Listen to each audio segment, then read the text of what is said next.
আসসালামু আলাইকুম। আশা করছি সবাই ভালো আছেন। আমিও ভালো আছি। চিংড়ি ভর্তা তো আমরা বাসায় কম বেশি সবাই বানিয়ে থাকি। কিন্তু চিংড়ি মাছের মাথার খোসা দিয়ে ভর্তা করতে হয় সেটা অনেকেই জানি না। আজকে ভর্তার রেসিপিটা দেখে যদি ভালো লাগে অবশ্যই চ্যানেলটি সাবস্ক্রাইব করে পাশে থাকবেন। এবার লাইক দিবেন। চিংড়ি মাছের মাথার খোসার ভর্তা খাওয়ার সময় কিন্তু কেউ বুঝতেই পারবে না যে এটা চিংড়ি ভর্তা না চিংড়ির খোসার ভর্তা। আশা করছি আজকে চিংড়ির খোসার ভর্তাটা ভালোই লাগবে। এটা হচ্ছে চিংড়ি মাছের মাথা। আমি মাথাগুলাকে ভালোভাবে ধুয়ে নিয়েছি। আর দেখে বুঝতে পারছেন এটা চিংড়ি মাছের খোসা। আমি চুলার উপরে একটা ফ্রাই প্যানে দিয়ে দিলাম সরিষার তেল, দিয়ে দিচ্ছি পেঁয়াজ।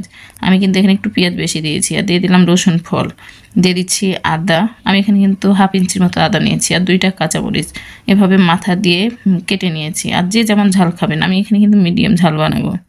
ভালোভাবে পেঁয়াজটাকে ভেজে নিতে হবে, তবে বেশি লাল করা যাবে না। হালকা ব্রাউন কালার আসলে দিয়ে দিব চিংড়ি মাছের মাথাগুলা।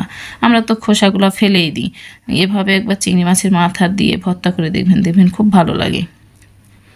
যখন হালকা একটু কালার আসবে তখন দিয়ে দিব লবণ, দিয়ে দিচ্ছি সামান্য হলুদ গুঁড়া, সামান্য মরিচের গুঁড়া। এখন ভালোভাবে চিংড়িটাকে ভাজতে হবে। আর অবশ্যই চিংড়িটাকে লাল লাল করে ভাজবেন এবং মুচমুচে করবেন, তাহলে কিন্তু খেতেও ভালো লাগবে।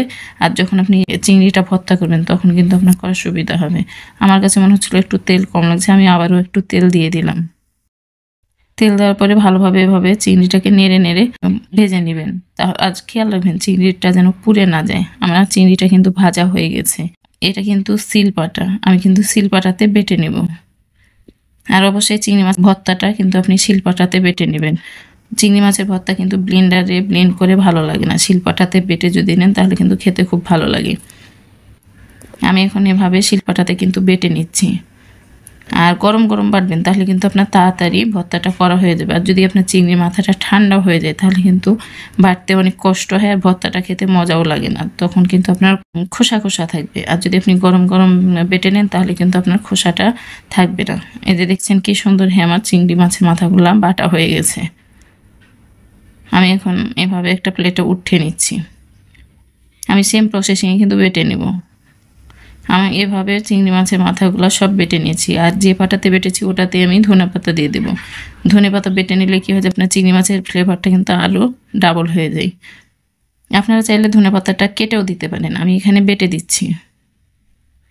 আর অবশ্যই এটা মোলাম করে বাটবেন যেন কোনো গোটা না থাকে। আমার চিংড়ি মাছের মাথার সাথে সাথে কিন্তু ধনেপাতাটাও বাটা হয়ে গেছে। এখন এটা ভালোভাবে হাত দিয়ে মাখিয়ে নিতে হবে। আমি যেহেতু এখানে প্রথমে পেঁয়াজ আদা রসুন সব দিয়ে বেটেছি,